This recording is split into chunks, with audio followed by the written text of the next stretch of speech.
तिमी जस्तो भाग्यमानी कहाँ छु र साथी म त निकै अभागी छु। खै किन हो चाहेका चिजहरू पाउनु अगावै टाढिन्छन्, कि त पाइसकेपछि गुमाउनु पर्छ। सायद म निकै अभागी छु, त्यसैले मैले चाहेका कुराहरू जिन्दगीमा कहिल्यै भएन। जे पाए जिन्दगीमा केवल मेरो इच्छा, चाहना र रहर विरुद्ध भए। अभागी पनि यतिसम्म छु कि पाएका चिजहरू फेरि गुमाउनु पर्छ। मैले नाइ भनेर कहाँ हुने रहेछ र, जब भाग्यमा नै नलेखिएपछि। चाहेर होस् या नचाहेर गुमाउनु त परिहाल्ने रहेछ। उठको मुस्कान, सुख शान्ति, इच्छा चाहना र रहरहरू सोचे जस्तो कहाँ हुने रहेछ र। यो जिन्दगी पनि के चाहेको थिए के भयो।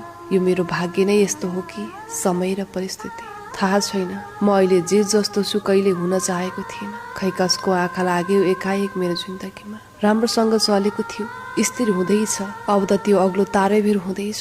कहीँ कतै त्यहीबाट आफै गुमनाम हुने हो कि मलाई साह्रै पिर हुँदैछ। भनिन्छ नि देखेको होइन लेखेको हुन्छ, त्यसैले जे हुन्छ त्यो स्वीकार्नु पर्छ।